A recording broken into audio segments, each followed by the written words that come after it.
of the other members of his generation, the greatest generation that Tom Brokaw talks about, didn't feel that way at all. And I asked my father, why didn't you get angry? Why weren't you mad at the world? He said, I look at where things are now, the opportunities that you have, Larry, versus the lack of opportunities I had. How can I be mad? This is not the same country. Take advantage of the opportunities that you have in front of you. Speaking of which, there was a poll in 1997 done by Time Magazine and CNN. And it's one of the last things I mentioned when I was on CNN. Maybe this is why I'm not invited back anymore. But I reminded them that they did their own poll at the time. It was about 20 years ago. And black teens and white teens were asked about racism. And not too surprisingly, both of them thought it was a major problem in America, although white kids thought it was a bigger problem than black kids did.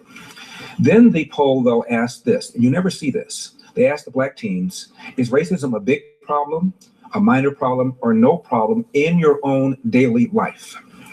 89% said minor or no problem in my own daily life. In fact, more black teens than white teens said failure to take advantage of available opportunities is a bigger problem than racism. That was 22 years ago, before the election and re-election of Barack Obama. So let's knock it off. I'm not saying racism has gone away, it hasn't. But in order to make it out of poverty to the middle class, both think tanks on the left and the right say the same thing. The Brookings Institution is the left-wing think tank. Heritage is the right-wing think tank. They both said do three things. Finish high school. Don't have a kid before you're 20. Get married first. If you follow that formula, you will not be poor. If you don't follow that formula, there's a better than even chance that you will be poor. So this is what these so-called black leaders ought to be telling our black kids. Work hard, get an education, stay focused, learn how to speak standard English. And if you decide to have a child, make sure you get married before you have that child. Instead, that's not what we're hearing. We're hearing racism, racism, racism, racism, unconscious racism, institutional racism, systemic racism, and it's all nonsense. These things have all been studied by the federal government. Are the police mistreating black motorists unfairly? There was a study that came out in 2013 when Obama was in office called Race and Traffic Stops, put out by the National Institutes of Justice, which is the research arm of the DOJ. And they looked at black motorists.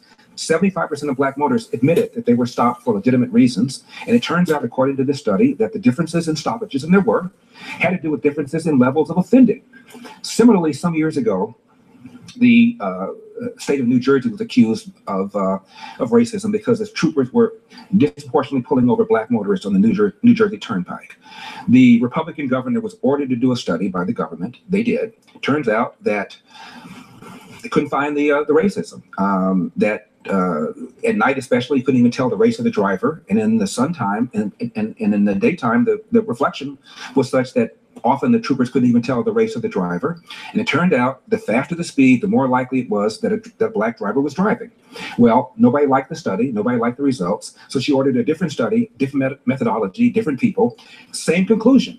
The troopers were not engaging in racial discrimination. Now, wouldn't you think this would be good news? Instead, they kind of shuffled this. They put the report in the bottom drawer, and that was it. They didn't talk about it anymore. In the 90s, the federal government looked at the top 75 counties to find out whether or not the police were arresting people unfairly, sentencing them longer unfairly. They couldn't find the pattern either, and that was in the 90s. It's just not true, and you know it's not true because if it were true, there'd be class action lawsuits. And there'd be an incentive for them because under certain circumstances, you can get triple damages. And so all these black lawyers are around, all these civil rights groups, ACLU, the Southern Poverty Law Center, and you guys can't file a class action lawsuit to confirm the institutional racism that you claim exists. It just isn't true. The data are not there. This is kind of a stunning information for a lot of people out there, I imagine, because, well, go ahead. I'll add a couple other things. There's a black economist at Harvard named Roland Fryer. He's considered to be so brilliant. He's the youngest tenured Harvard professor in Harvard's history. And he assumed that the police were disproportionately using deadly force against black motorists, black suspects, and did a study to confirm that. He said it was the most shocking findings of his career. Not only did he not find the pattern, he found that the cops were more hesitant, more reluctant to use deadly force on a black suspect than a white suspect, probably because they were afraid of being accused of being racist and afraid of being made a cause celeb and losing their pensions. And that tracks another study that was done by Washington State. Same thing. They found that the cops were more hesitant, more reluctant to pull the trigger against a black suspect than a white suspect, even though a young black person is 7 or 8 times more likely to be a victim of a homicide than a young white person. It just isn't there. The Washington Post, no right-wing organization, looked at the numbers of police killings in the recent years, about 1,000 of them. 500 of them were white. 250 of them were black. Around 16 unarmed black men were killed. More unarmed white men were killed. When I gave a recent speech before the Ohio State football team at the invitation of the coach, I talked about these studies, and I said, according to the New York Post, there were about 16, 17 unarmed black men killed. And in recent years, we could always name the unarmed black people who were killed. Eric Gardner in New York, Freddie Gray died in the police van in Baltimore, Michael Brown, of course, in Ferguson. There are a number of high-profile cases where unarmed blacks were killed. There were more unarmed whites killed in that year. And I said, name one. Nobody could name one. I couldn't name. Because when a black person gets killed, in comes Van Jones, in comes CNN, in comes MSNBC. When a white person gets killed, nobody gives a rip. I was in Phoenix, Fresno, about 2 or 3 years ago, and when I was there, a 19-year-old white kid was killed, unarmed. He was driving erratically, pulled into a gas station. The police said, "Show me your hands, show me your hands." He made a move as if he was going toward a firearm. They blew him away. It was a one-day story. CNN covered it one day. Nobody else, to this day, I've not seen any kind of follow-up. There's undoubtedly going to be a lawsuit, but nobody cared because he was the wrong race. But if it's a white person, it advances the narrative that the man's out to get you. The police are engaging in racial profiling, so that advances that meme. But this doesn't work. It doesn't fit the script. What you're describing to me sounds, I don't know, incredibly disempowering to Black people in America. Would you agree with that? I agree that the reaction to what I just told you by a lot of Blacks, to me, is confusing and confounding. I would have thought that'd be good news. Instead, I'm attacked. I'm attacked as somebody that doesn't understand what's going on in the inner city, even though I was born in the inner city, raised in the inner city. My father was a janitor. We didn't have money. I know what's going on. I got arrested by the police one time when I was in my 20s, and it was mostly because I was mouthing off.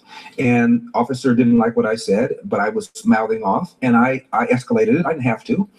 I think there was a problem on both sides.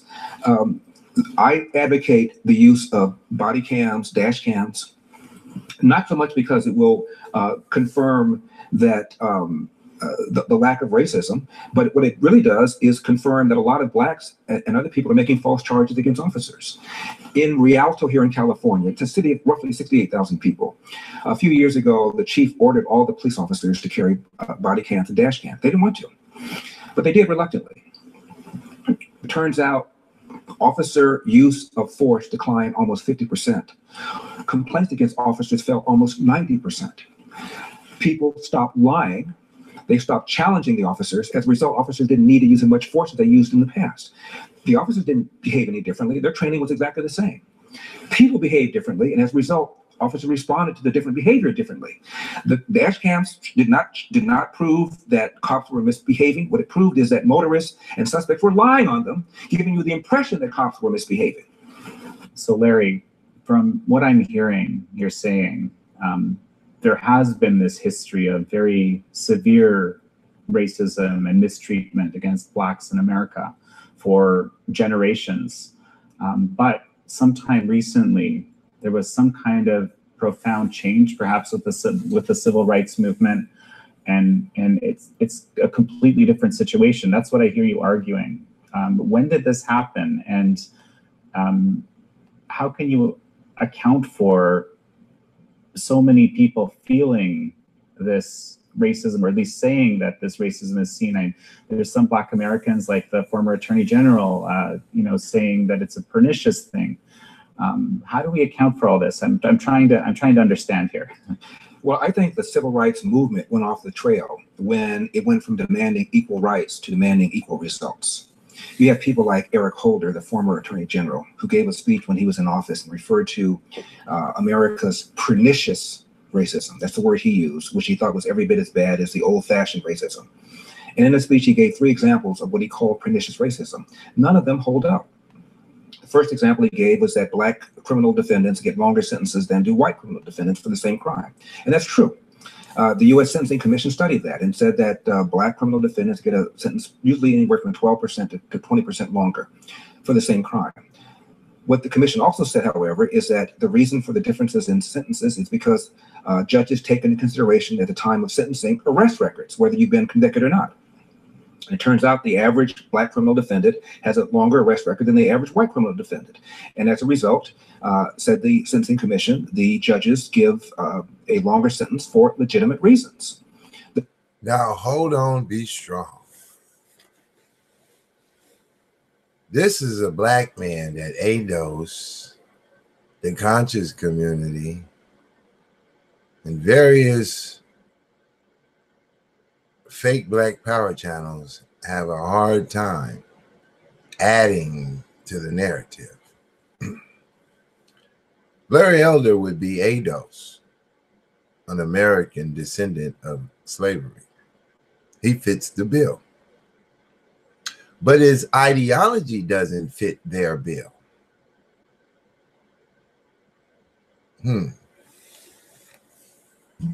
Welcome to the show. A couple of my favorite blue wrenches, Stratosphere Girl and Tippy Love. How you doing? Nice to see you. Thank you for the support. You know how Pitt do. Go crazy on the mic and run all the goddamn YouTubers away. But the real ones know that beneath the antics, beneath all the hosh posh, is real deadline information. Undisputable. What y'all think about my Trump Black Power? Trump Black Power fist. That damn Trump. He will throw one out there. So I just came right in the show with that clip. I just wanted to see the response. Like, how people gonna react to this type of information. I'm gonna put a contrast on. I'm gonna put a contrast to Larry Elder. He calls himself the Black Authority. Different way he delivers the show. One of my partners, he loved listening to the Black Authority. I say, why you like listening to this clown? He said, because he points out various aspects of the identifiable coons. You know, the Cornel Wesses and the Eric Mike Dysons and the Tony Terrell cat. He points those dudes out. And he be on point with a lot of his information. So I'm listening to the show. I'm like, yeah, you know, he certainly realizes that they're coons. But then, you know, I can't help but understand that. But he was promoting coons. He's over here promoting Tariq Nasheed, Umar Johnson, and all them coons. I wonder why he doesn't use the same analysis on them coons as he does on the identifiable coon, the easily identifiable coons. And then he turns around and says, which, you know, if you comedic, y'all gonna hate me for this. He throws up Dr. Yosef Ben Yakinen, Dr. Clark, and he'll even spill out my man over there with the white supremacist spill and the book. I always play that guy. Talking about we on code and all this on code. Oh, get on code. These coon niggas think that they on code.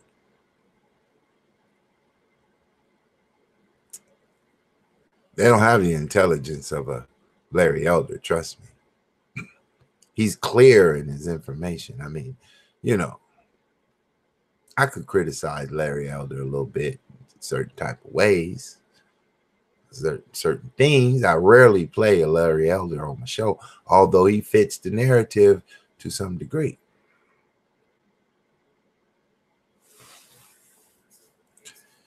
Now, you know, these YouTubers put up several hour shows, so sometimes it's hard for me to recall the exact moment in the show that I would like to point out. You know, and the Black Authority gets a lot of views on his channel, a lot of donations, But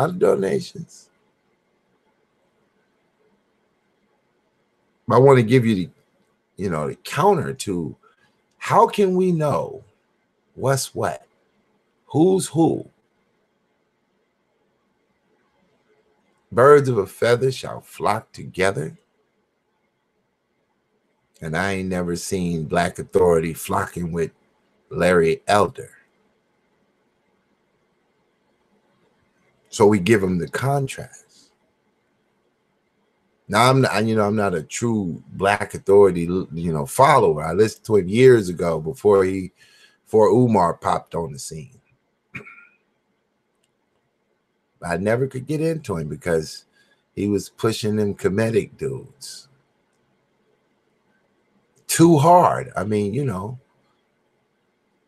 it's probably a little information from some of the comedic dudes I could point to on a specific subject.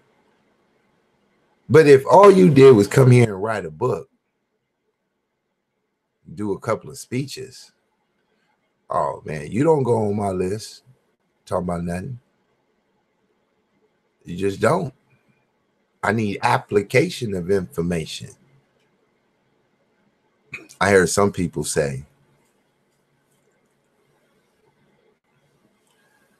oh, here comes a YouTuber without a blue wrench.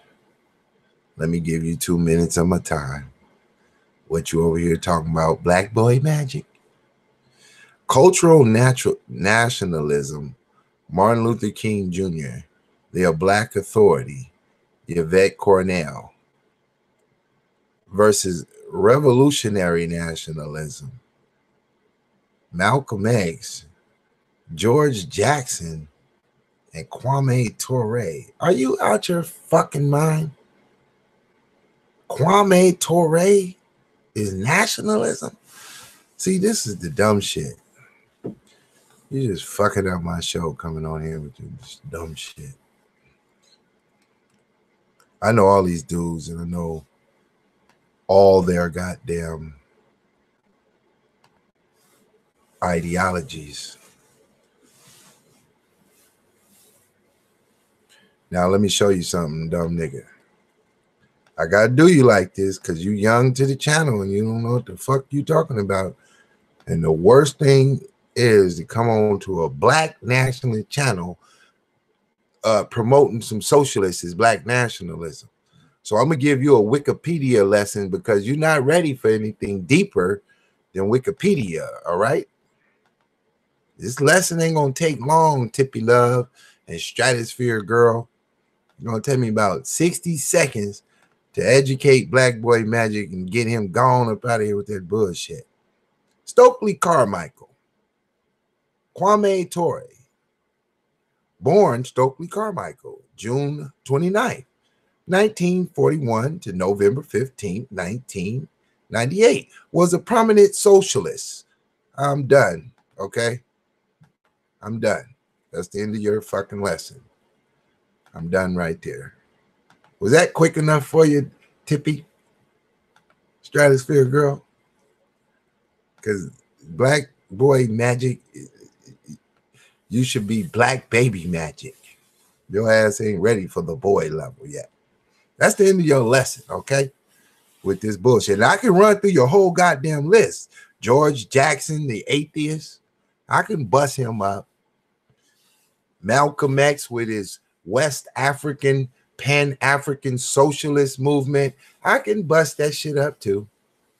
But, it wasn't even. Look at it. The stratosphere girl. You know, I had to teach them. I mean, you know, it was only one line, shit. And I didn't mind, you know, putting him on timeout for one line. Because, you know, see, I'm going to tell you what's wrong with Black Boy Magic. He learned his whole Black history, a byproduct of Sinetta University. Everybody that come out of that classroom over there, they have their wires crossed up. They be, you know, really thinking they got it. Then they come over here and want to argue with somebody who got 5 years of videos on his channel that I blocked for this reason. I don't want to educate the blind. He said he don't watch Side Negro. That's the problem. That's why you thinking, I don't know who taught you. Let's go there. Who taught you that Kwame Ture, Stokely Carmichael, had anything to do with nationalism, running around heading out a red book of Mao Zedong, whose famous heroes was Karl Marx? Who taught you that? Just tell me where and who taught you that so I can go over there and handle them for you. For miseducating the youth, the boys. For miseducating our little boys of magic. So you pick one of them old Black magic names because you got that bullshit teaching from somewhere. Some comedic bullshit you've attached yourself to.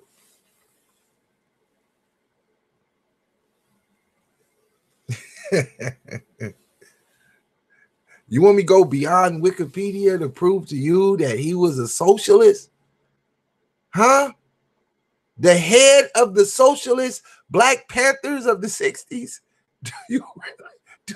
Do you need me to go any further?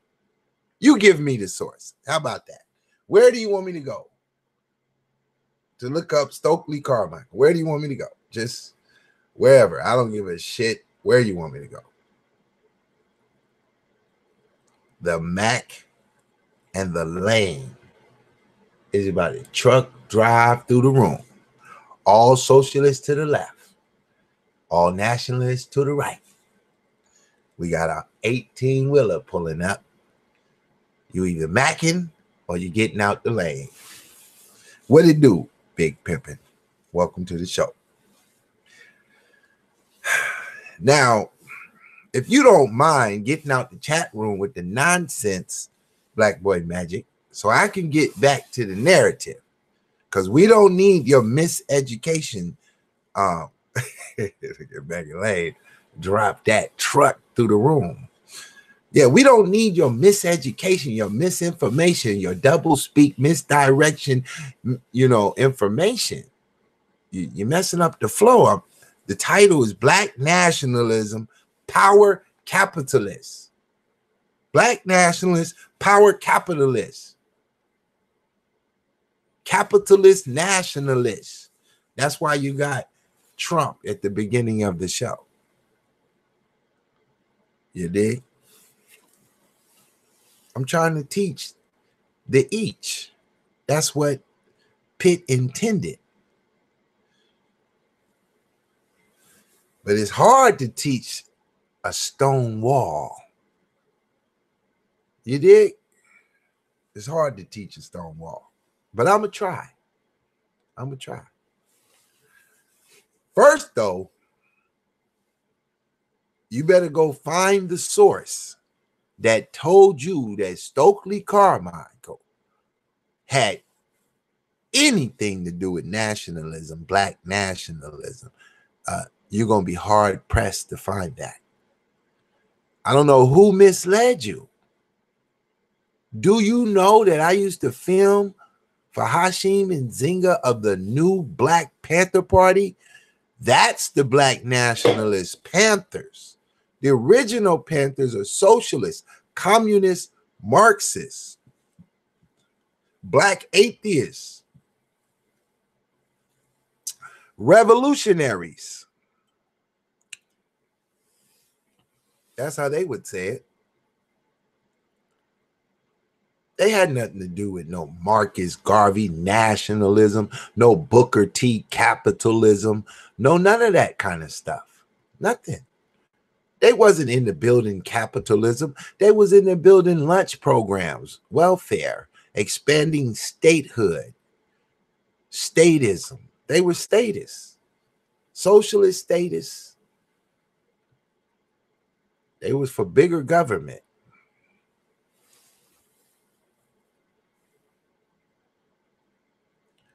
He wasn't a revolutionary nationalist, nothing. Don't come with the double speak. He was a revolutionary socialist. Get it right. What's wrong with you? You think if you put the word revolutionary in front of the word nationalist that he becomes a nationalist? What's wrong with you, boy?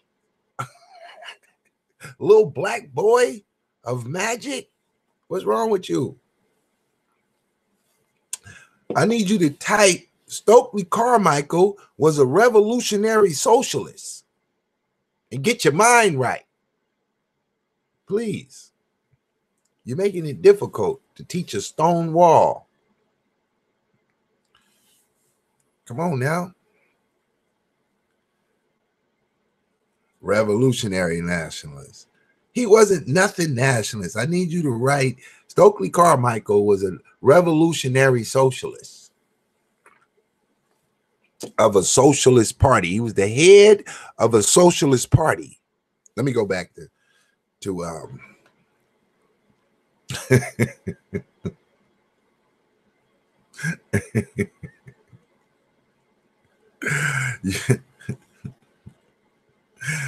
oh my God.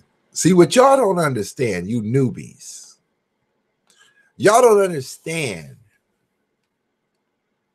that Nkrumah co-opted the red, black, and green and linked it to socialism, Nazism, communism. And that's where Malcolm X and Stokely Carmichael got their red, black, and green. From Africa. They got the revised remix version. They not, when we talking about Pan-African here in America, we talking about Garvey Pan-Africanism, who got his Pan-Africanism from Booker T. Washington. And Booker T. Washington got his from the likes of Edward Blyden and Martin Delany. People like that. We're not talking about no Africans, no stinking Africans. in my what's his name up there at the Hebrew Israelite Tazariak voice. I ain't talking about them stinking Africans. The Africans are socialist Pan-Africanists. Perfect example of a Stokely Carmichael mentality in modern day is Julius Malema, the head of the EFF Socialist Party of South Africa. That's a prime example of what Stokely Carmichael was. I got a little Coca-Cola. Have a Coke and a smile. You dig? So, please, Stratosphere Girl was having a great day. Yeah, you're right, Stratosphere Girl. He should donate to the channel or something for the time he has taken away. Now let's get over here to some of our information. So I'm not sure where the moment is at where we're going over here to the Black Authority. I mean, he got a show that don't trust old men, right? And he's letting all these people call in. I want to find the part where there's one caller. He wants to know. Well, let me just let it play. Let's see where we at with the show. Let me refresh the button. Let me see. We're gonna just comment on whatever the hell they talking about. You know what I'm saying? Because the Black Authority, he got this irritating voice, but he knows how to deliver his style of a show. You know, he's got more journalism skill than any of these other conscious community channels. If you shop on Amazon, hold on, be strong. Yeah, I give him, you know, I'm going to give him some credit because you just got to, wherever is due, right?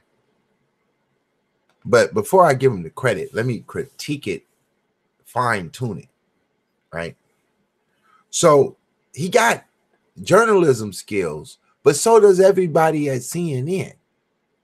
But the reporting is always biased. Although you have the skill, you have a underlining agenda. And with the Black Authority, he's really a part of the satanic in blackface community. He's part of the Sinetta and all of them. He just think them niggas is way more trash than, let's say, Tommy or Tyreek. So he just don't mention them niggas at all. He just avoids them. The bottom level of his totem pole is the Umar Johnsons and the Tyreek Nasheeds, and, you know, Professor Black or whoever the fuck those people are.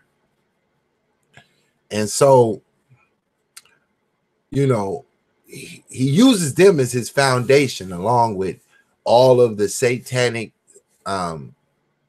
blackface professors we have had. Leonard Jeffries, he got the same ones that appear on Sinetta TV on a regular basis, but I've never heard him mention Sinetta. He ain't giving him no free publicity. I think he thinks about Sinetta as a real crackhead. He doesn't give him any respect for journalism, and to which I agree with the Black Authority. I can tell. But the Black Authority actually reads hardline information. I mean, I'll be listening to some of the things he's saying, and I can tell that he's definitely studying beyond the normal YouTuber. And so he plays a role that's like he's necessary. That's why I never really went in on him. There's certain people I never really go in, and I'm not really going to go in on him now. I'm just going to critique a little bit of these callers and show you a little bit how he dodges information and how he'll apply a certain level of critique for Kamala Harrison, right?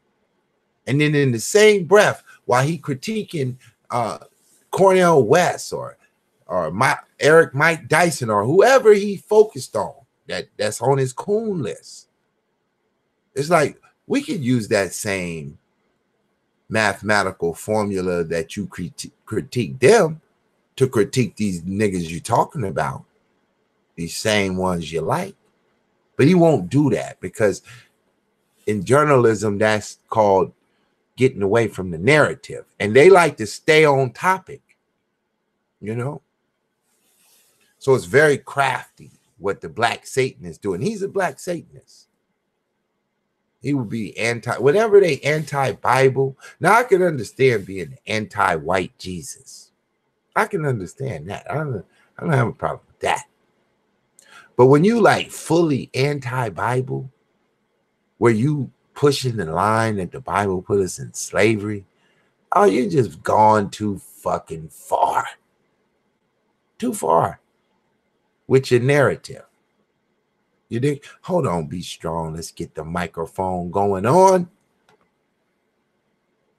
A car, and the stopping guy, he said, do you know who? Hold on. Let me back it up. Said, no. He said, that's that girl. Let me back it up where he kind of urinated on. So let's go back a little bit. Reckoning is here. The day of reckoning is here. You want to talk about Obama? Oops. Talk about how you sucked up for him. Talked about how you bootlicked for him. Talked about how you walked behind him. Talked about how you carried his water. Talk about that. Don't you sit up here and try to act like you were on the vanguard and were the gatekeeper for Black society, protecting it against false prophets. You were one of the false prophets helping Obama. You were one of the henchmen. You were one of his flunkies. You were one of his bagmen. And we're not going to let anybody anywhere forget that forever. You sat at the table with him. You made your bed. Now you will be buried in it. The telephone lines are now open. The number is 646-787-1933. See, he got so much character in his delivery. I mean, damn, he's good. He's good. But his information is still some bullshit. But I like that bullshit delivery he be doing. The phone lines are open. You carry your bootlicking tail for. He got his little shit down pat. He really wants to be a YouTuber. I mean, bad. He's created a narrative that he's the new black media. I mean, that's what you call selling ice to an Eskimo. That shit right there, they believe this shit. I'll be like, these motherfuckers think that he's the new black media. I mean, this nigga's a YouTube channel, but the new black media, you know, whenever you hear him put that new on it, New York, New England, it's not New York. This the same old York. This ain't New England. This the same old ass England. You know how they do it. The new Black Panther Party. No, nigga, this the same old ass Black Panther Party. They dropped that new on some shit.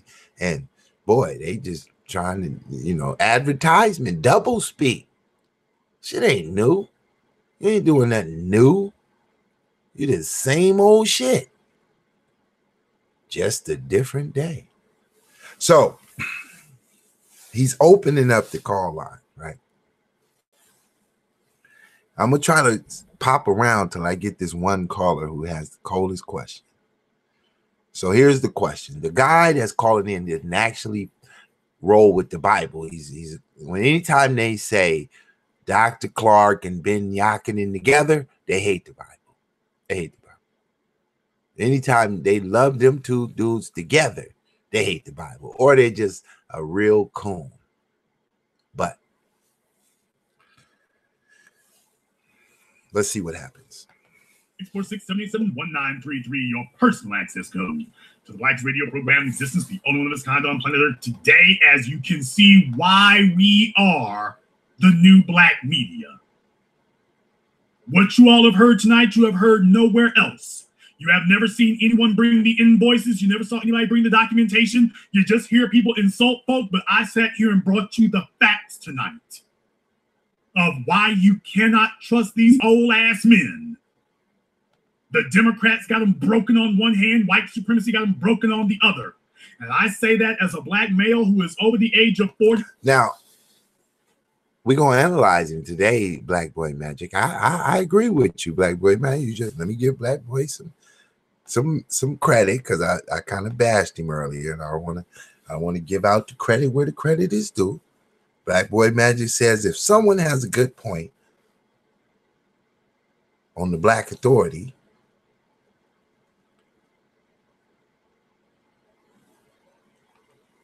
when they call in this show with a good point and it goes against his narrative, he overtalks them, calls them names, cuts them off, hangs up, etc., etc. He certainly did that. But a lot of times on this particular show, the people didn't have a clarity on the call. They was calling from their bathroom, toilet. They was taking the shit while they was watching his show and called in. Or something weird was going on, and those was the ones I kind of heard them cutting off. But this particular one, the question was so well designed. I'm going to slow it down before we get to the question so you'll be prepared when it finally comes on. And he poses the question this way. He says, Martin Luther King took the Bible and found a way to empower people with it to go up against the system. how come people today, the Hebrew Israelites, the Christians, the whoever, cannot use the Bible the same way that Martin Luther King did to empower people to go up against white supremacy? Right? Now he wants to know, he doesn't want to know if the Bible is true or false. That's not what he's asking. He's specifically asking if the Bible is such some bullshit, why was Martin Luther King able to use it to gain power and get millions of motherfuckers marching, and Rosa Parks sat in her chair forever, sitting on a Bible, all that kind of stuff? Why these new dudes can't do it? The question was so well designed. I don't even know if he intentionally designed it that way, but it came out on the other end of his mouth well designed. And I sat there intensely because it's a Bible question, and he's not asking if the Bible is true or not, or if it put us in slavery or not. He just simply wants to know, how come nobody else can use it that way? Man, Black Boy Magic, he didn't know how to debunk this one. So he just didn't answer the question at all. He went right into his narrative. Now, let me see if I can find that guy. I wish I had this all queued up. I wish I got all these donations where I could just sit here and queue up shit all day. Y'all got to get this shit on the fly. You dig? Let's see what happens. For those of you 30 and under, you all need to be on your guard. Oh, wait, let me go back because I meant to clarify a point, and then I let it go. So let me say, reckoning is here. The day of reckoning is here. You want to talk about Obama? Talk about how you caped for him. Talk about how you sucked up for him. And waiting and chomping at the bit to sell you out before many of you were even born. They were chomping at the bit to sell you out. And you're sitting here watching Mike Tyson in the ring, and he's daydreaming that he can exit Black society because he hates himself. And you are clueless about it the entire time. And then you find out when he gets up one day, and then he goes after you. You better believe that they're telling you don't listen to the new Black media, because there is no room here for sellouts, and there is no room here for two-faced flunkies and puppets. And there's a whole bunch of Black folk who will sell out sheep. They'll sell out sheep. Doesn't even take much to get them to sell out. They'll sell out sheep. And I'm telling all of you to be on guard about it. I grew up with these dudes. I'm telling you, you can't trust them. I grew up watching them and watched the transformation. I'm telling you, you can't trust them. As one of their peers, I'm telling you, you can't trust them. God help you if you try. From Dallas. John from Dallas, what's on your mind? You know, one thing that I'm actually really thankful of Trump is not only is he exposing these people, he's actually forcing the civil war between us. And to be honest, I would never vote for the guy. I would vote for somebody who actually supports reparations. But not only would I not mind another 4 years of him, I would actually look forward to it. Because wouldn't I even... Now, the logic of this fucking caller, you actually wouldn't mind 4 more years because Trump is exposing the swamp. As you drain the swamp, the alligators got nowhere to go. They just waddling in the mud. We could see you. I see you. I see you. As long as all that swamp water is out everywhere, you can't see all these snakes in the water. When you start draining the swamp, oh man, the mud fish just get to flopping. This caller is ridiculous. Let's see how the Black Authority handles it. We're not even after the 4 years. And look how many people have come out to woodwork against us. Even those who are used to be, those of us who are legends. Look at the legends turning against us. I like Donald Trump being in office for one reason. And I said it when he got elected, and it has borne itself to be true. I said that when Donald Trump was elected, it was the best thing that could happen for Black people because it is going to force everybody to take a side. And everyone who is really with us is going to be able to stand. And everyone who is not with us, they're going to revert to what they really are. Now, what the fuck does that mean?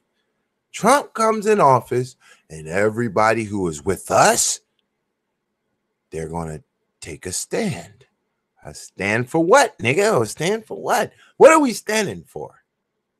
He never is going to tell you what you're standing for. See, here's the problem with the Black Authority. By the time the Democrats beat each other up to face off Trump, the Black Authority is either going to say, well, my guy was such and such, but he didn't win. And Kamala Harris is just not, I can't get behind her. I think I just won't vote. Fuck it. I'll sit at home. That'll be my vote. That's what they're going to all do. That's what they're all going to say. I don't want to do the lesser of two evil things, and I can't vote for Trump. Don't you want 4 more years of Trump making you niggas stand? Because you niggas been laying down for a long motherfucking time. You should go vote for Trump just on the fact that he'll make you stand. Because we don't know what the fuck you're standing for, but at least you're standing. I guess while you're standing, you can figure out what the fuck you standing for. This is double speak masters. These are the double speak masters. Let's see the double speakers. Speak it on. Speak it on. They're going to revert to what they really are. They're not going to be able to avoid it. They are going to show who they really are. And that was what I wanted. And now that they've done that, that's exactly what I wanted. Now everybody's got to pick a side. Everybody who was caping for Obama, everybody who was doing that, now all of a sudden they're finding themselves in a very, very bad situation.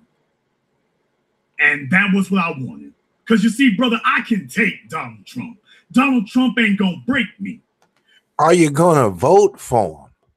Because all this YouTube tough talk behind the logo on my Tommy sort of Mayarda voice. The logo, Tommy used to call him the logo. That shit used to be funny. If you need YouTube nigga entertainment, Tommy is the man. For YouTube nigga entertainment, boy, that nigga will keep you going. The logo. This nigga, we ain't never seen this nigga. Who is this nigga? Well, so far he didn't talk to this caller and said all type of shit and still ain't said nothing. We don't know if you for Trump again. All we know is you happy Trump got these niggas to stand. These niggas wasn't standing yesterday. Trump come in office and these niggas start standing. We don't know what you're standing for, but we know you're standing. But if you're one of the puppet Negroes who knows that you got nothing to expect from Donald Trump and he ain't gonna hand off no tickets to you and flick any crumbs off, you're gonna come out and attack all of us. And I wanted Donald Trump in office because Donald Trump is truth serum. Can we just be honest? Donald J. Trump has been truth serum. Everybody who is really with us, they standing. And everybody who isn't, they're revealing themselves. What does that mean? You done said it twice. Everybody who's with us is was they not standing before? Was they sitting with you? And everybody who's against us, They're exposing themselves. Everybody who is against Trump is still against Trump. They still Democrat socialists. 8-dose material. They ready. They NAACP. They the boule. They all of that. They still that. They gonna be that. They ain't changing that. But what are you niggas standing for? I'm still waiting for the answer. And it couldn't have come in a better time. I'll let you have the last word. Yep. Well, and something else what you mentioned earlier about how the reason why that one man spit on MLK was because there were, the last 3 black people he spit on did nothing about it. That reminds me of the story that I told you about the racist white Israeli who was saying I was one of the Negroes. And not so many words, of course. You know. All right, let's move down the show. We got to move on. That's a very good idea. That sure comes up. Next caller. And black people are constantly measuring what they say. They're constantly looking for favor. They're constantly looking for meritorious manumission. They're constantly looking to do something to improve their position within the system of white supremacy. And it starts with how you think and what you say. You just reminded me. So now is Nellie Fuller white supremacy narrative versus what you're standing for against Trump. See, Trump is going to have all y'all niggas expose yourselves. Because, see, we expect the black authority to come with an agenda and a candidate that he could get behind. Because I didn't land my vote with Trump. I don't give a shit. I just call it like I see it. Like I see it. And I can go through a series of things Trump did that is going to benefit you better than any Democrat in the last 50 years. Line them up. He's draining the swamp. I don't give a fuck who drained that swamp. I'm going to get behind him. You wouldn't even know there was a swamp until Donald Trump shows up. Y'all remember when I put that little caricature up? Let's break down the caricature. It's very important. This is very important. Let's break it down. Blow up your screens. If you, a lot of y'all be in the kitchen while I'm doing my show. You might need to come look at the screen. Now, Bino Garrison at graphics.com drew an amazing picture. Let's go over the picture. At the very top is Donald Trump with the stern boss look, with the plug, pulling the plug. At the center of it all is Hillary Clinton. She's going down the drain. She's taken with her corruption, war, crime, and lies. And those who push those corruption, war, crime, and lies in the media are CNN, a rat that's draining in the swamp. The New York Times, another rat draining in the swamp. And the Washington Post, owned by the socialist billionaire that owns Amazon. I forgot his goddamn name. He's a socialist, but he's not an extreme socialist. He's a capitalist, but he wants favor. He's a crony capitalist. So crony capitalists always band together with socialists because socialists will pass laws to allow crony capitalism to have no competition. Where in a proper capitalist situation, the free market, there must be competition. If you're going to have a McDonald's, we need a Burger King. If you're going to have a Home Depot, we need Lowe's. There must be competition. You can't be a monopoly. in a true capitalist market, free market system. Now, in the boat, Podesta. Guess who sunk his boat? WikiLeaks is springing up out the leak. He got a WikiLeak. His boat is weak. And look who got a life raft on. I mean, this drawing is so well thought out. Everything has something to do. Bill Clinton, the rapist. And look at Obama. He's under the water. He one of them slimy fish that swim underneath the water. He can't even drown because he can swim in the water. He's a catfish. You know what a catfish is online? That's a motherfucker faking that you're somebody else. A catfish. I mean, this dude that drew this picture, he knows the game. And look at Ryan. Ryan, he's on a Republican elephant. He's a Republican, but he's rolling in the swamp because the swamp got people on both sides. On the Republican side, they're not really true conservative capitalist minded. Some of them are Republican status.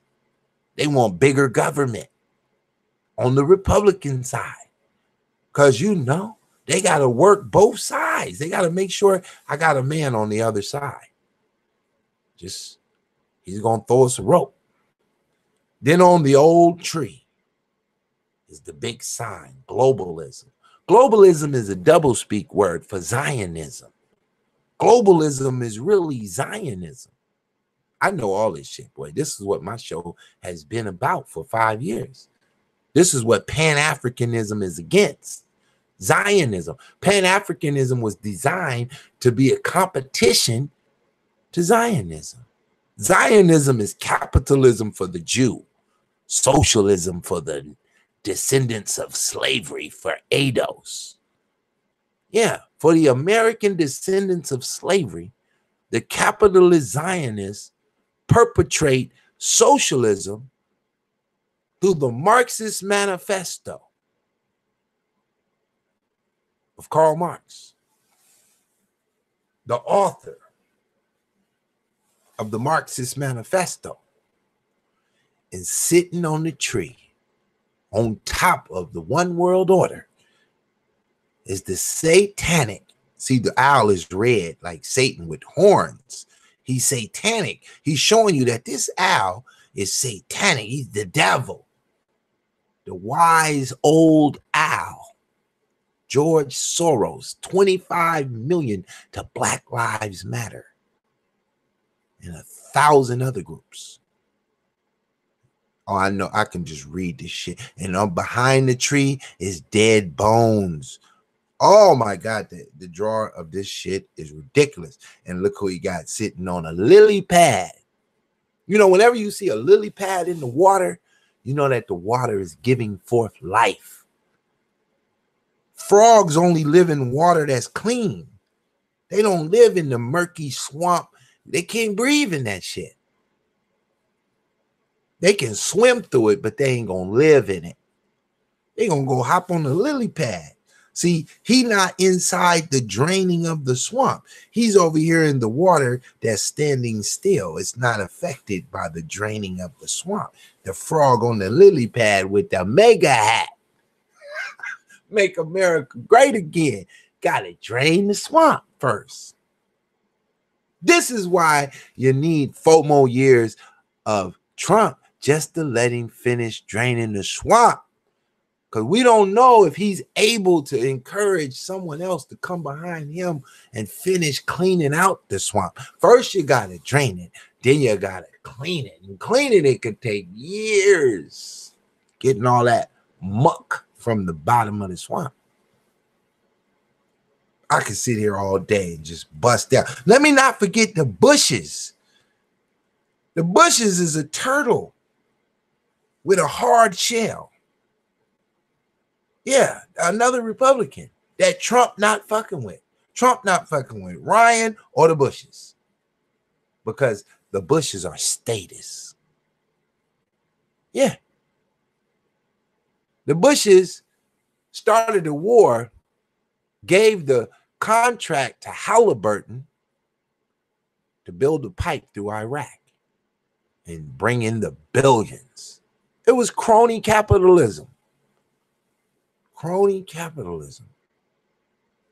This shit, and then somebody done lost the shoe. Hillary looked like Hillary got a shoe just floating out there in the water. This shit is remarkable. It's so detailed with so much information. It's crazy. I'm telling you. You're not ready for it. You're not ready for this level of the game. Now, this is the type of shit that the Black Authority would not be able to do because he's following socialist authors that claim to be nationalists but had no nationalist agenda. No kind of capitalist. Capitalism is always associated to nationalism, never to statism. Never, never, ever, never, ever, ever, never, ever is capitalism associated to socialism, communism, Marxism, statism, any of that bullshit. It's just never, it never happens. It never happens. Boy, did y'all get a lesson out of that? Stratosphere Girl, did you get a lesson out of that? Huh? Look at Ben Israel, my flip-flop fan. He's a flip-flop fan. What are you today? A pancake on the cook side, or are you the top of the pancake, uncooked and bubbling? What's going on with you? This nigga want me to talk about something. I got more for you, Stratosphere Girl. Now, you see that Jebediah Ben Israel, he been around for the entire time of my career on YouTube, all the way back to the Israt Doctrine days. How long ago was that, Jediah? 6 years ago? And he still ain't learned the goddamn thing. He just sitting around on a forklift, confused because he listening to the wrong YouTube channels. It's hard for him to take that Pitt boss serum. Let's get back over here to the Black Authority. We want to analyze this guy. I mean, he gets some views over here. So yes, most black people think that way. I'll let you have the last one. Well, that's what I got to say when it comes to these old Negroes. These old Negroes suffer from a syndrome called, well, you have it better than what I had it. Now, it's hard for me, I have to stop it, to listen to any black dude who sound like he got sugar in the gas tank. I don't want to hear it. Shut your ass up. I don't want to hear it. Because you got a hidden agenda under anything you talking about. Because you don't supposed to be talking like that.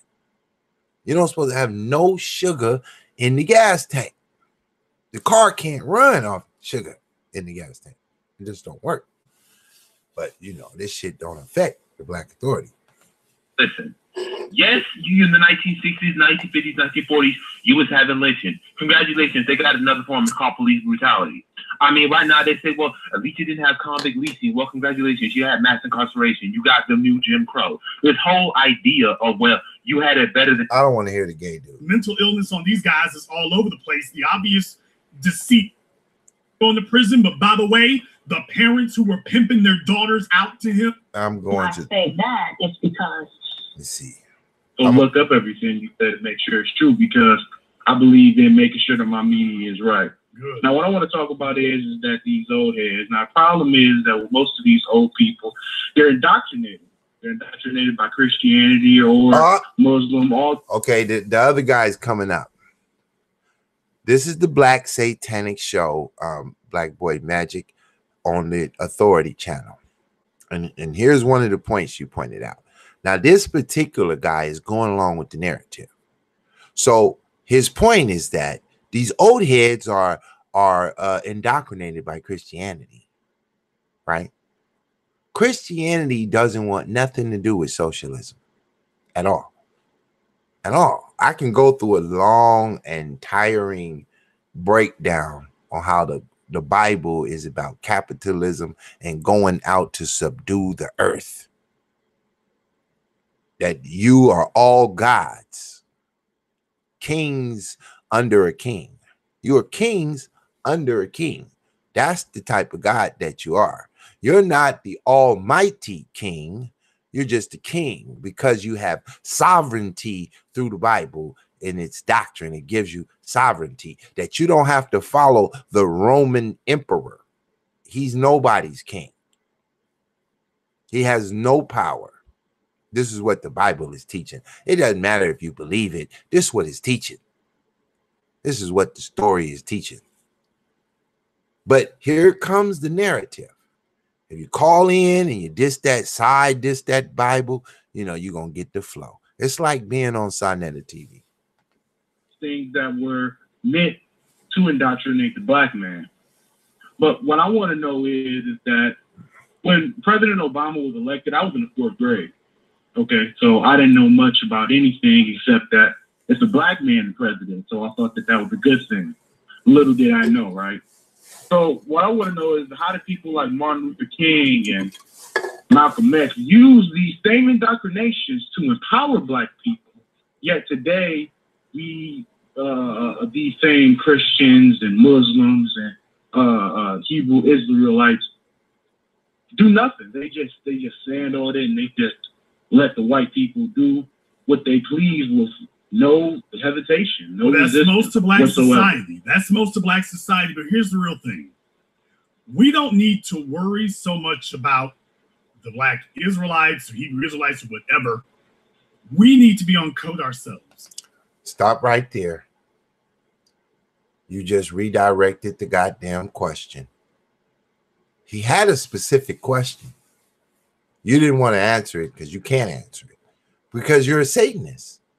And the Satanist isn't equipped to be answering any questions about the Bible and favor the Bible. It don't work like that. That's not how Satanism is designed. Satanism is designed to mislead, to make the unpleasant seem pleasant, misdirect. That's what you're doing, Black Authority. But see, your crowd is so into your antics, right?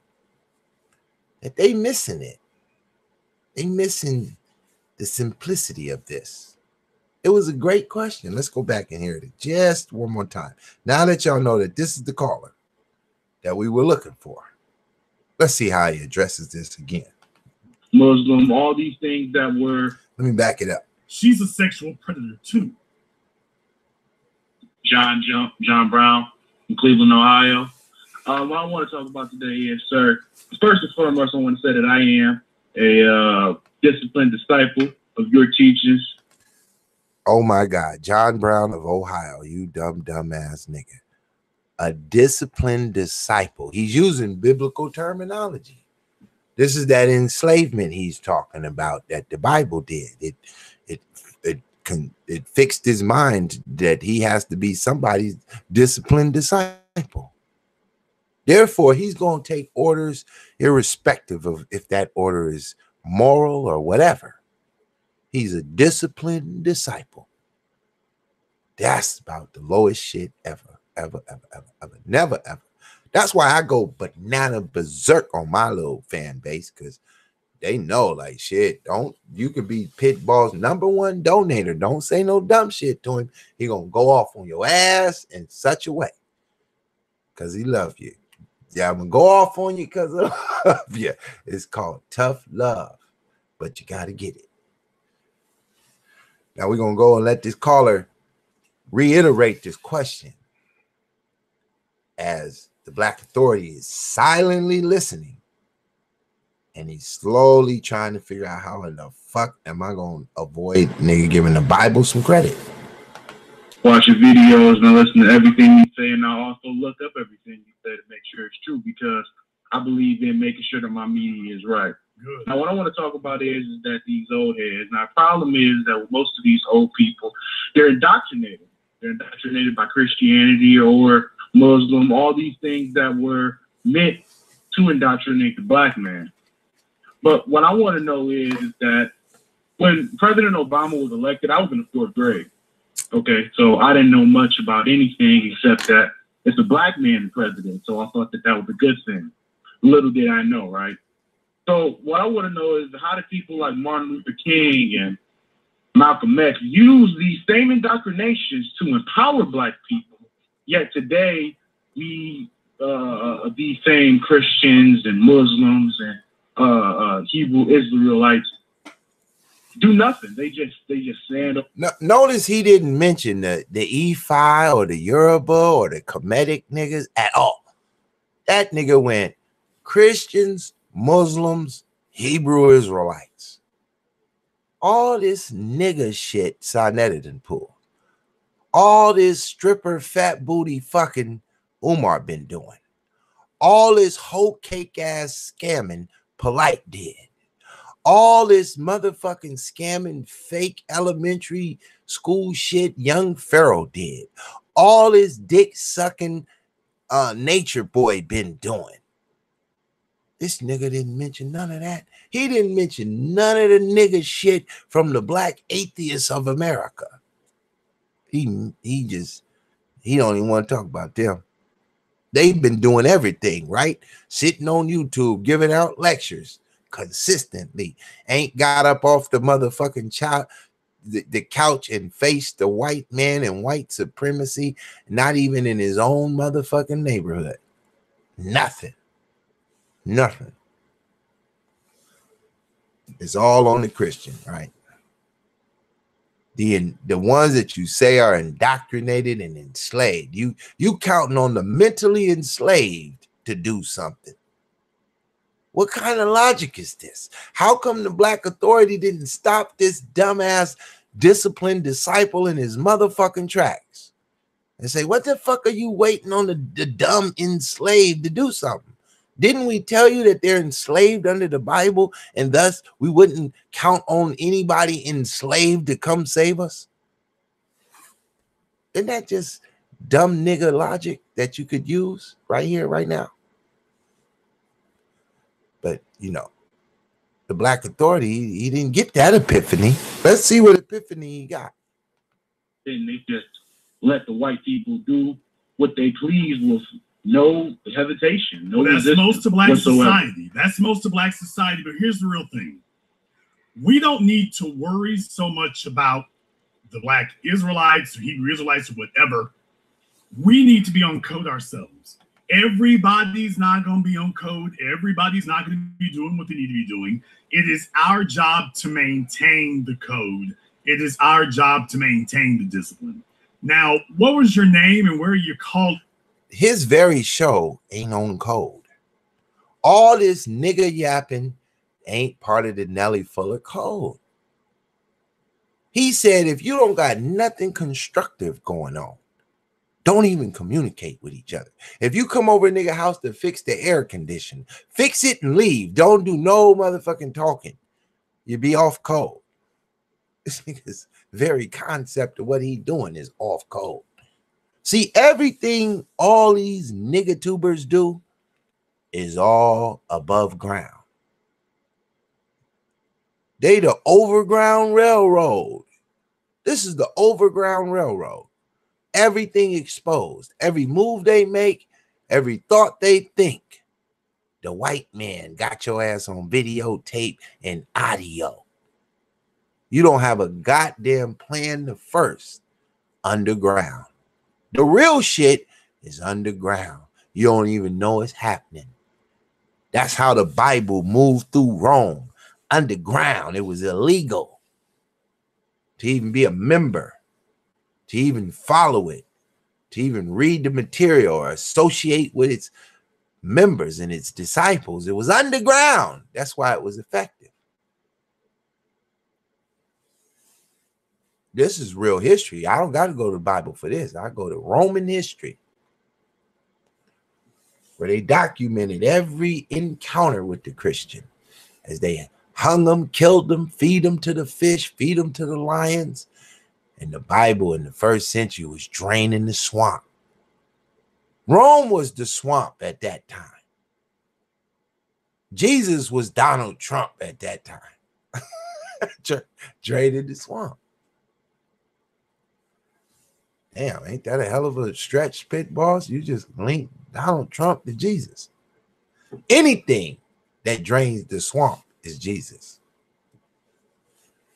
That's what we need. We need to drain the swamp. Get rid of these 30-year politicians who then took all your freedoms, gave it to the state, and in turn gave you welfare and double hyperinflation and quantitative easing and all this other shit. John Brown from Cleveland, Ohio. Okay, now John from Cleveland. Now you got to understand, out there, I was unable to buy a billboard. I wanted to buy one when they were having the championship out there, and I wasn't able to get all that shit he said. His whole question was formatted around the Bible. And why can't they use it today to take down this white supremacy? Well, if you had been listening to Pitt boss, John Brown from Ohio, the dumb who was 4 years old when Obama came in office. I mean, you was too young to be listening to me, nigga. But had you been, you would have understood that the church is under the 501c3. That the Nation of Islam is under the 501c3. That the Hebrew Israelites of Universal Practical Knowledge is under the 501c3. They all get a paycheck, a tax cut, protection. This is why they can't stop white supremacy. They're working with it. It's true. The organized religion, the organized corporate religion is working with the white man. That's what's going on. Not the Bible ain't working with the white man.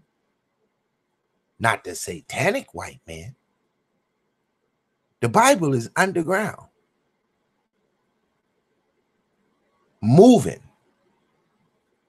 handling the business, protecting you, the enslaved Kemetic nigga, the enslaved Ephod nigga, the enslaved Yoruba nigga, the enslaved indigenous nigga.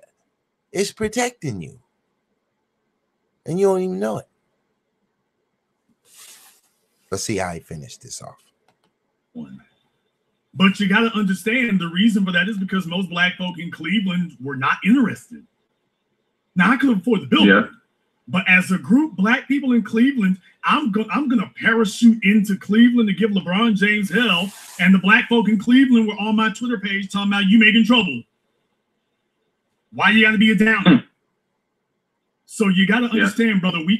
We're not all these old institutions. We don't have any institutions. We don't have any institutions. We don't have them. Not your HBCUs.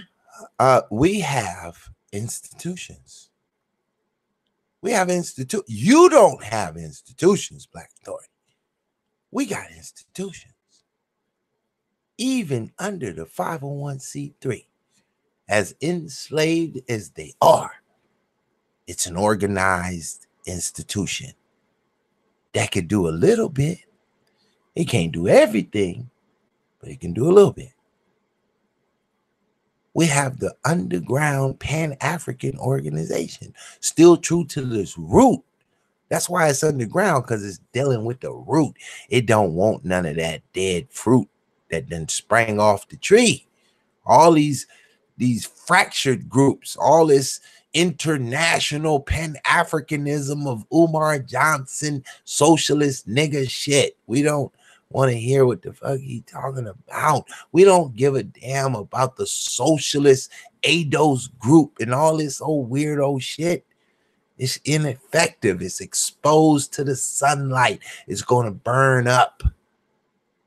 It's going to burn up. If it ain't underground, it ain't rolling on the Harriet Tubman Railroad tracks. It ain't on it. Because you can't come up here so all these niggified coons could spot you. Their job is to snitch on you and tell the white man what you're doing. You can't have a YouTube channel just blaring off all the motherfucking plays that you're making. But we're connected to everything above. Every once in a while, we go in there, we utilize this shit to make a move. Then we dip back down on the ground. That's why Pit Boss just busted on you niggas and you didn't see it coming. I just hit you niggas with a full-fledged, real, what they call a cash cow. I just went and got me a cash cow. And when I get to the cash, you're not going to see the cow. I'm going to get the cash. You're not going to see the cow. Because you niggas will try to destroy it. I know you will. I watch what you did with yourselves. I watch how you destroy yourselves. I know what you'll try to do with me. But I ain't going to let you. I'm well protected by the red, the black, and the green. Sissies. You don't have any educational institutions. You don't have any religious institutions. You don't have any financial institutions. We don't have any institutions. And we need to accept that. He must be talking about all them niggas that stand. And he keeps saying we, and he separates himself from them. And he said that we started standing when Trump came in office. It made we stand. And now he said we ain't got no religious institutions. We ain't got this. We ain't got that. We don't have nothing. What the fuck? We got a YouTube channel. It's a little ridiculous. But like you said, Black Boy Magic, you can't come on his show and point out his bullshit because he'll block you, cut you off, overtalk you, scream coon, and hang up on you. This is ridiculous. Are in the process of trying to build them now. But the truth of the matter is we don't have any institutions. Get over it, accept it, understand it so you can actually have some. Because once you realize you don't have the institutions, then you realize you can't expect anything from them. From the folk that you're looking at that you assumed were institutions. No, it's just a bunch of dudes standing on the street corner. That's all. What are you going to expect from them? I'll let you have the last word. Yeah. And I also just that I just want to tell that all the young people out there that we have no friends. John Henry Clark said it best, but there you go. Is that we need to also uplift our. There you go. He went to the black atheist, John Henry Clark, who got his name from a white boy, Henrik. I did a whole show on who Henrik was. A white boy, a writer who inspired John. He took the white boy's name. Hey, man, this white boy is amazing, huh? I'm going to take my name after this white boy. What black leader do you know who personally took a white man's name? Now, there's some people, your mama gave you that name. Your daddy slid you that name. One of your uncles fucking your mama gave you that name. But you didn't never just name yourself after a white man. But John Henry Clark did. Just to let you know who he working for. But the problem is that we look at these basketball players, these musicians, and we say that these are the people who speak for us. When that may not be the case. 21 Savage don't speak for me, okay? None of Floyd Mayweather doesn't speak for me. P. Diddy doesn't speak for me because they don't have the same interest as I. How could they? They're $1 billion, okay? $4 million, $1 billion. So when you look to these people to uplift you, you're going to get let down every time. These people don't have the same interests as you. They may have been in similar situations as you at one point, but they're not anymore. And you got to understand that they're just puppets used by white supremacists to indoctrinate. Isn't it funny? Isn't it funny that the consistency with the socialists no matter what they call themselves, the Black Authority, doesn't matter what they call themselves. Racism is going to be the default narrative. I get it. Nobody is saying that racism doesn't exist. Absolutely. Even Larry Elder said it exists. Yeah, it exists. Yeah. But is that what the fuck we gonna use as the excuse every time I can't afford to pay my car note? White supremacy, they stopping me from paying my car note. Who in the fuck really waking up with white supremacy stopping you?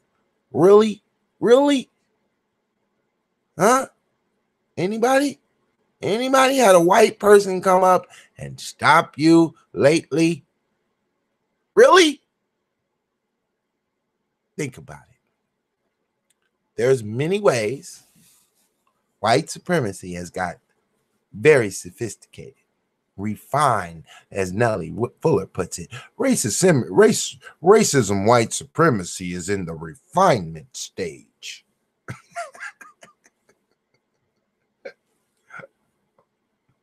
I'm 50-50 with Nellie Fuller because he didn't really put the Bible on a high enough pedestal, so his shit gonna be ultimately be garbage.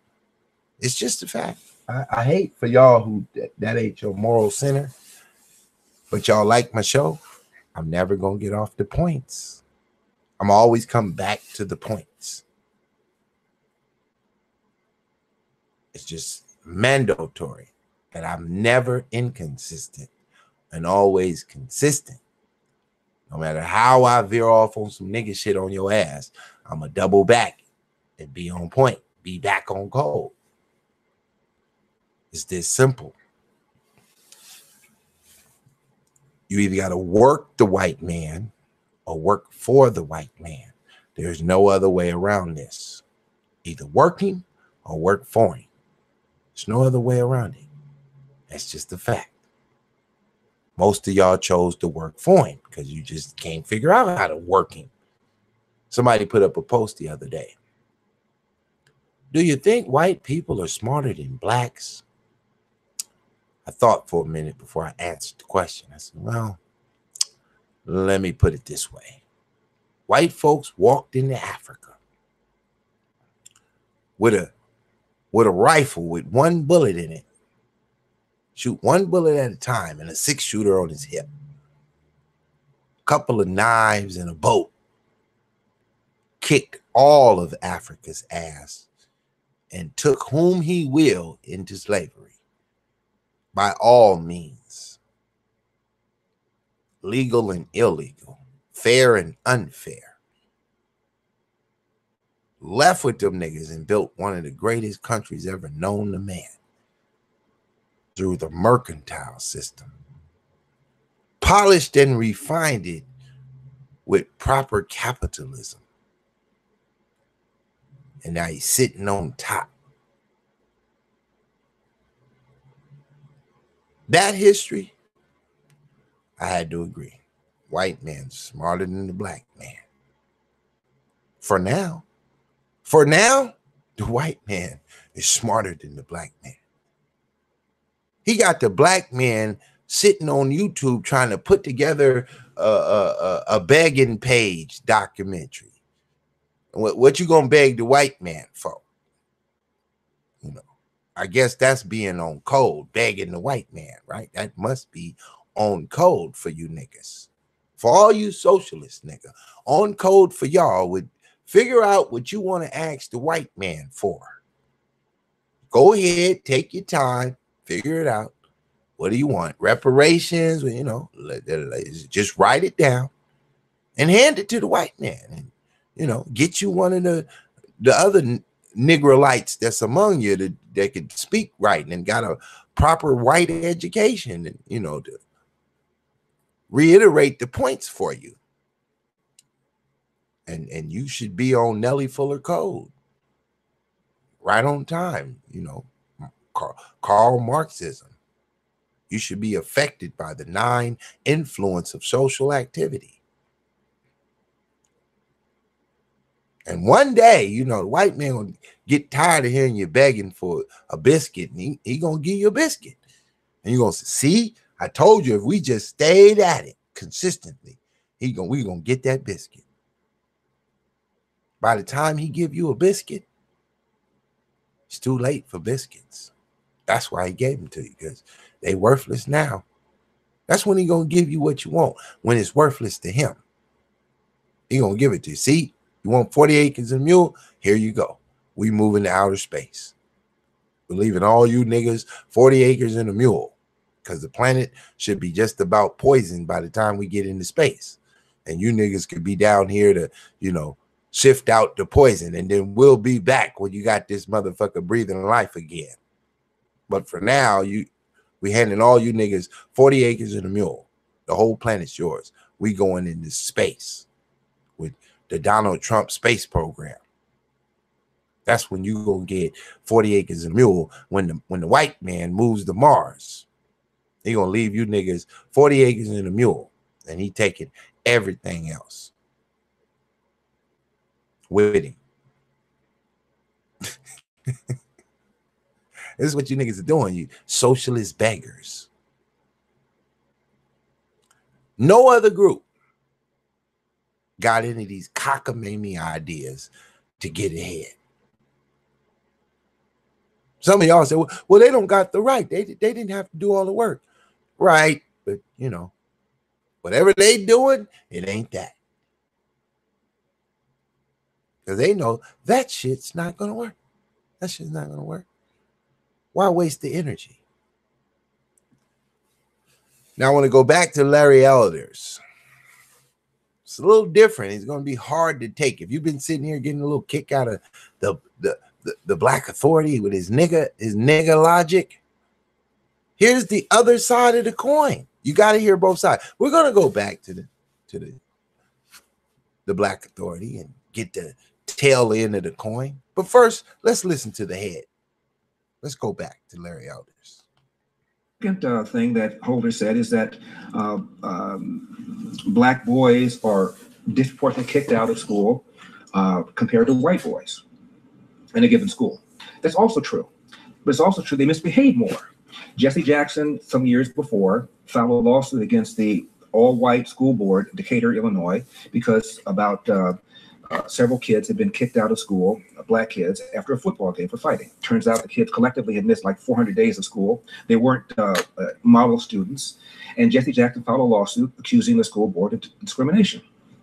They defended themselves by pointing out, look around the country, whether it's the Oakland School Board, predominantly people of color, or another school board where there's some people of color, black boys were disproportionately kicked out, no matter the racial composition of the school board. And that's because they were disproportionately acting out. The third thing that Eric Holder argued was an example of pernicious racism is the growing push in some states for voter ID laws. Well, it turns out the Supreme Court allowed voter ID laws to go into effect. They said they were legal, that people had a right to make sure that the integrity of the voting process was guaranteed. And the person that wrote that Supreme Court case was John Paul Stevens, most left-wing Supreme Court justice up there at the time. Furthermore, if this voter suppression is taking place, please explain how in 2008, when Obama ran, for the first time in American history, blacks voted at a greater percentage of eligibility than did white voters. So it's just not working if it's designed to suppress the black vote. It certainly isn't working. And as I said, liberal judges have said it's perfectly okay to impose voter ID laws and those kinds of things to make sure the voter is who he or she says he is. So if that's all you have, you don't have very much. Voter ID is pernicious racism. Longer sentences, pernicious racism. A disproportionately larger number of black boys being punished in school is pernicious racism. None of the facts hold this up. If that's all you have, we're in pretty good shape now. So why are we constantly hearing about racism being the most important, perhaps by some people's estimation, the most important issue in America today, actually? It is my opinion that we constantly hear about racism and racial injustice and those kinds of things because the Democratic Party needs black people to remain angry. Boom. Damn, Larry, I can't really critique what you're saying. I can't find the nigger scope in what you said. I can't figure out where you're cooning at. It's just that simple. The Democratic Party needs the black authority to remain angry. Nellie Fuller is going to make you angry. He got good information, but it's going to make you angry because he's going to make you focus on the white supremacy that you have no defense against. You have no defense against it. The only thing going against white supremacy that I can fully connect to Satanism is the Bible. And you don't want to fuck with that. It's the only thing white supremacists don't want you to walk in the room feeling 1000% confident about. He don't want you coming here standing on that Bible. He gonna be like, man, I don't want to hear about that Bible. The Bible says, I want to hear it. But you threw it out because you're listening to Nellie Fuller and the Black Authority. You believe it put you in slavery, so you can't use that. So why are you counting on those that follow it to do something for you? You don't follow it. You should be counting on the motherfuckers that don't follow the Bible to do something for you. That would be nigga logic 101, that you should have been had that course. But for some reason, you don't. You never count on the niggas that think like you. You want the niggas who was enslaved under the Bible to do something for you, to help you. We're not interested in you. We thrown you to the wolves. We're going to let you live in the satanic church forever. Let you fight amongst yourselves up in there. This is the flip side to the coin. Sonetta TV is designed to make you mad, to make you hate the Bible, to make you love black Satanism and to make you love Satanism in blackface. That's what he's designed to do. And so is all his fraction groups. All the Hebrew Israelites standing on the corner mad because you got on Levi jeans. You don't supposed to be wearing Levi jeans with all that ass, stratosphere girl. What you doing in them Levi jeans? Tippy love. I can see your camel toe in them jeans. You don't want a Hebrew Israelite to see you passing by in some Jordache jeans. Shit will get all out of control. Tulip Pan Design. Welcome to the show, girl. I miss you sometimes. Welcome back. This is how it works on this YouTube satanic shit. All these groups got a common thread. They all act like they nationalism, like Black Boy Magic thinks that Stokely Carmichael got something to do with nationalism. Revolutionary, lastly, you know, he put a fucking pronoun on it. Revolutionary nationalism. There can't be socialism. It's revolutionary nationalism. What? Huh? Huh? Isn't it called the Socialist Party, the Communist Socialist Party of America? Do you know who they are? Do we need to go over there? Let's go over there. The Communist Socialist Party. Huh? Huh?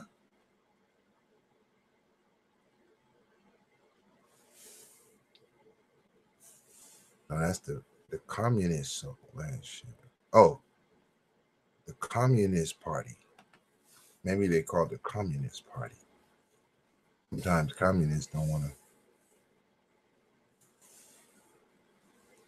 to. Let's see.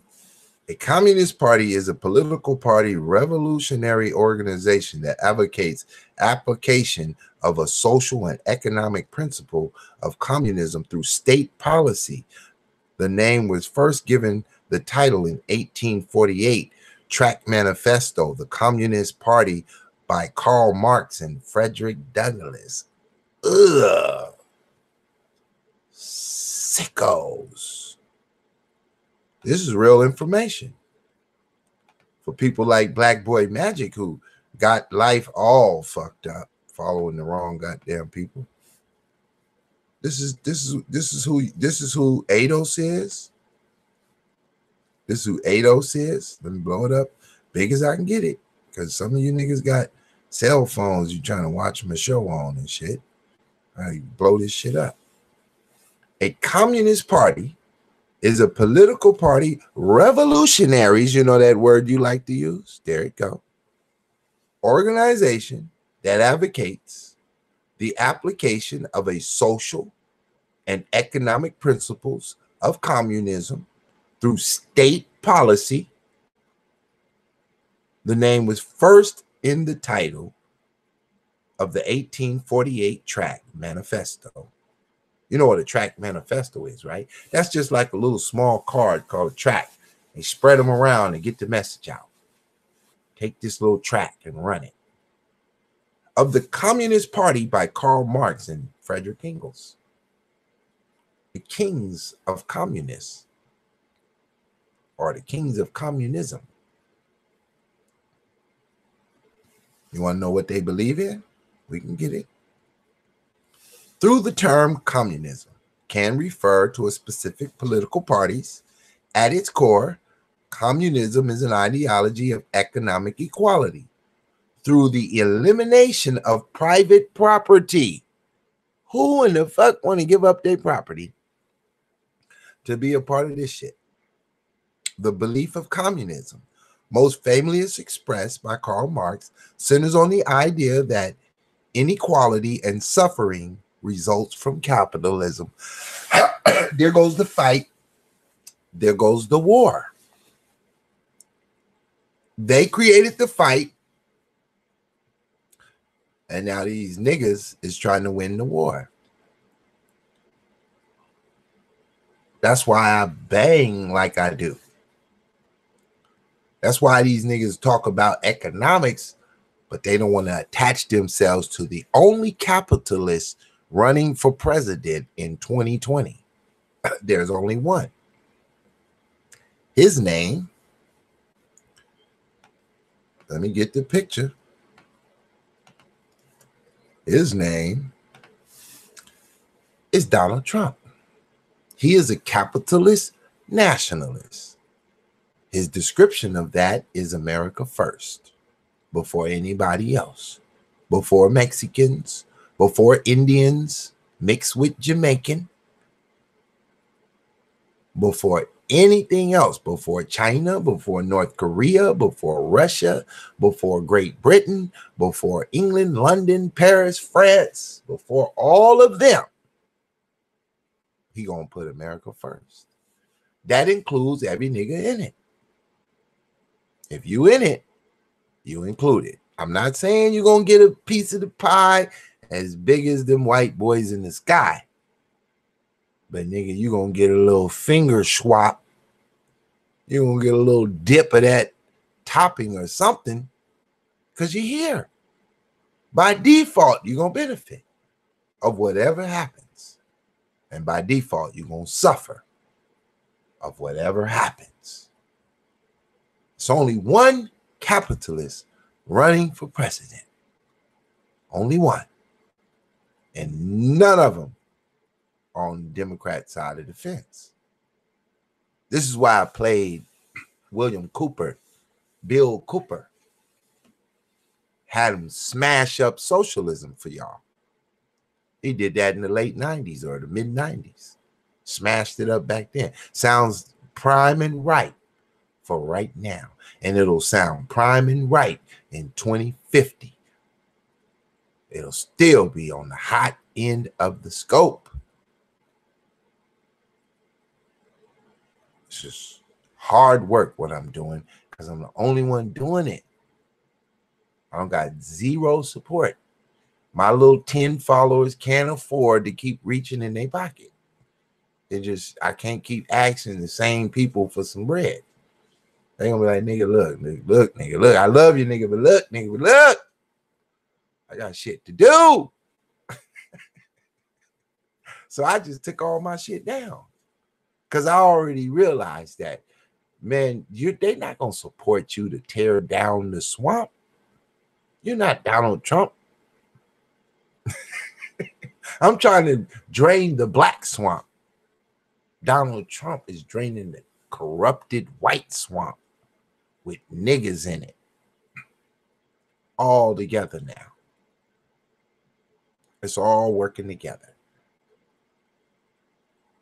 Everything I point to clearly identifies that somebody is trying to empower the state and the size of government. And when I say the size of government, I'm not talking about how many people work for the government. I'm talking about the size of the government's overreach over your life. How much control does the government have over the day-to-day activities of your life? That's what we're talking about.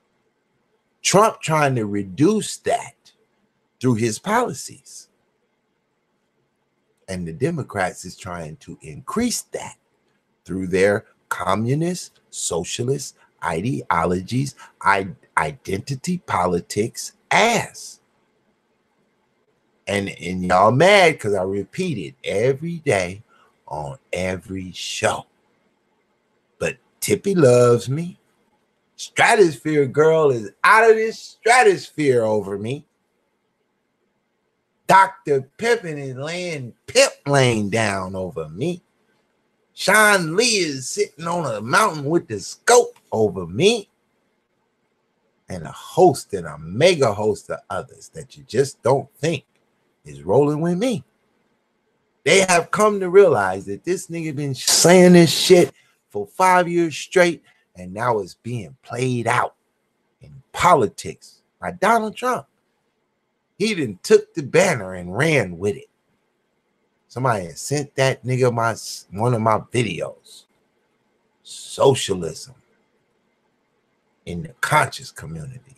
That nigga said, y'all got socialism in the conscious community? We got socialism in politics.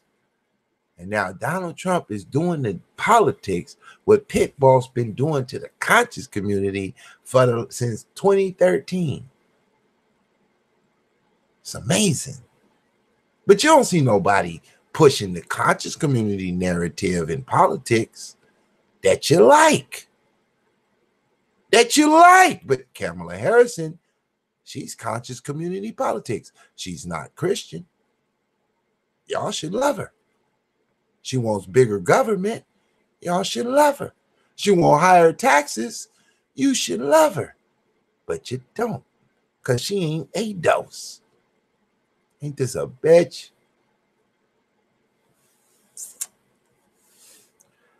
I think I bust y'all bubble tonight.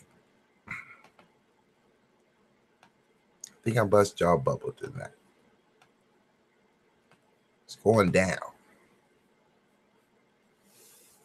You don't really gotta push my videos. It's for just you. That's why I block them after a few days. I'm really just talking to the people who heard it. I don't really need anybody past that, because the way one of my partners described it to me, he said, bro, it don't matter how many views you got. For everybody who hears you, the effect of that is 1,000 people. Because word gets out. People start having conversations at the coffee machine at work. And then the conversation left work with a couple of those people, and they was having the conversation at lunch. And then that person jumped in the Uber and was having the conversation with the Uber driver. And then the Uber driver went over his girlfriend's house and was having a conversation with her. And then his girlfriend cheated on his motherfucking ass with the dude next door and was having a conversation with him. And he wanted to know where the information came from. And they was like, I don't know, some dude named Pitt Boss on YouTube. And that nigga looked it up. And now that nigga in the chat room talking about his name is Black Boy Magic. What the fuck is going on around here? Pitt Boss is amazing. And y'all can't fuck with me. Sorry to tell you. But if you can't stand the heat, you need to get the fuck out the kitchen.